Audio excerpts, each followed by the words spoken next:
Good morning students. Today I am going to teach you current electricity. We know in rivers and in pipes the flow is constituted by water. Likewise, current also constituted by moving charges. Means current means electricity. So in order to have electricity we need conductors. These conductors we are using to conduct electricity. Why? Because these conductors are having enough electrons, free electrons to move through it. These electrons help the flow of current. Suppose there are q amount of charge electrons. There are q amount of charge flowing in a conductor in time t.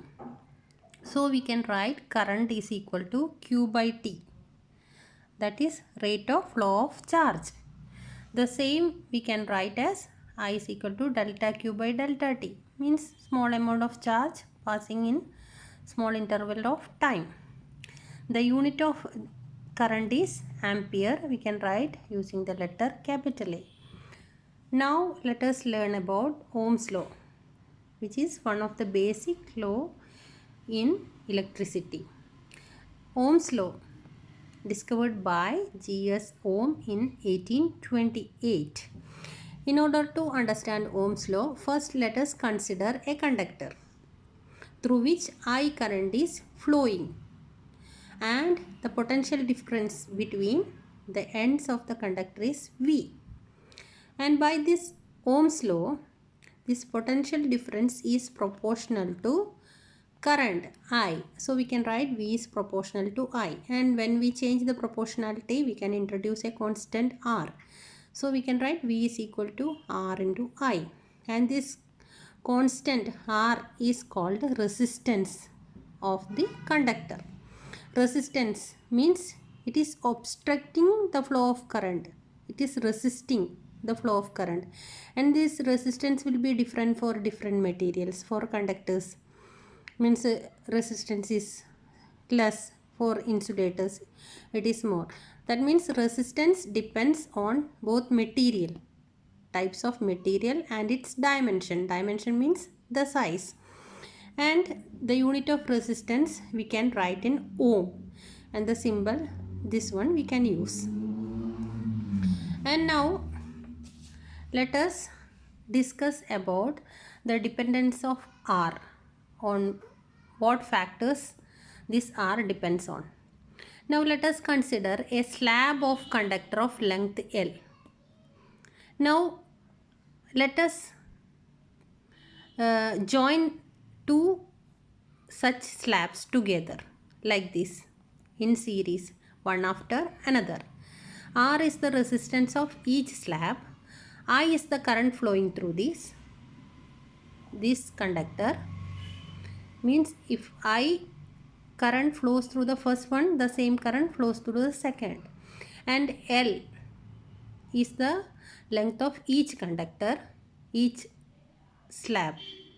And V is the potential difference between the ends of each slab. That is, here potential difference between first slab V, the same potential difference between the ends of second slab is V. And now we are considering the combination of these two. That is, here first the length was L. Now we have joined two slabs together so that length become double. Now for this combination, this resistance is new now because it is combined together. So RC is the resistance of this combination. Let us discuss in detail. That is, V is the potential difference across each slab, and then the potential difference across the whole conductor. V, potential difference across each slab.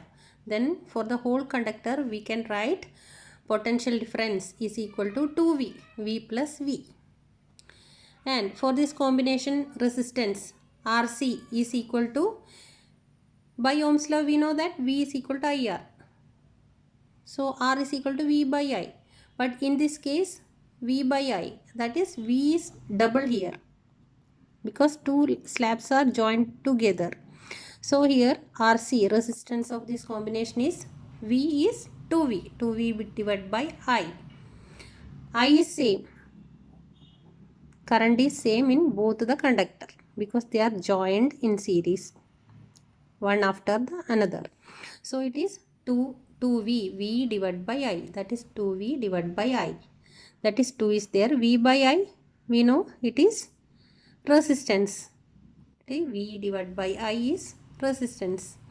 So from this we can understand that as the length is doubled, see that when the length is doubled, what happens? Resistance, new resistance also gets doubled. That means when the length increases, resistance also increases. They are in direct proportion. And let us discuss another case. That is, now we have halved this one. That is, we divided this slab horizontally, so that here half of the electrons flows through this one, half of the electrons flows through. So current becomes I by 2 in the first slab, and for the second one it is I by 2. But the potential difference is same between the ends of this one, that is V, and the length is considered to be L here. When we divide this conductor into half, that is horizontally, its area also becomes half, that is A by 2 for each. Now let us consider the resistance for each slab. Here for each one resistance we are going to find out. We know resistance is by Ohm's law V by I. Here potential difference is V and I is, because when we divide into 2 horizontally, I becomes half. So V by I is I by 2. This I, when it goes to the upper side, it will be 2V, 2 into V by I. So 2 into V by I is, by Ohm's law V by I, it is resistance. So now we can understand that when area becomes half, what happens to resistance? Resistance becomes double. That means they are in inverse proportion. One is reduced, other becomes increased. So we can write resistance is inversely proportional to area. When we reduce one, the other becomes more. R is proportional to 1 by A. See, from these two equations we can combine.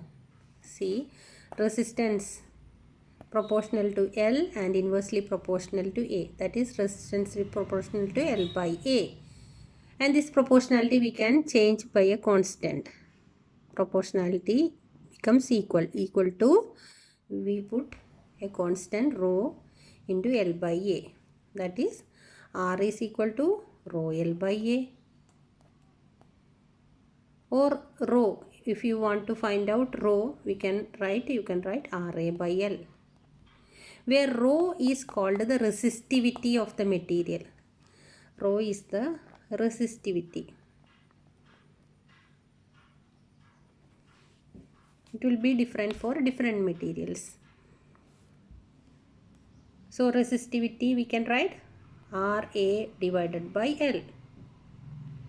Now by Ohm's law, V equal to IR. That is I into R is rho L divided by A. Just I am putting this equation in this one. So here you will get I by A, that is current per area, current flowing per unit area.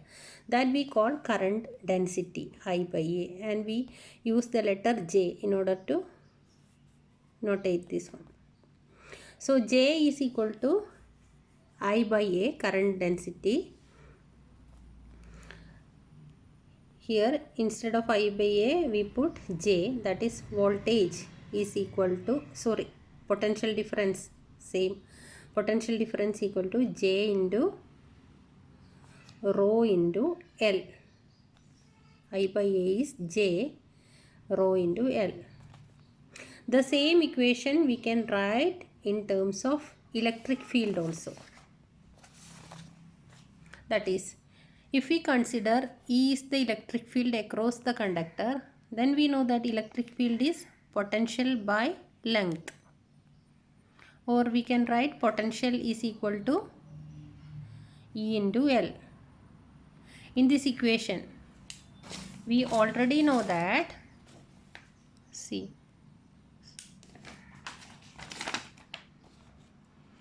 V is J into rho into L.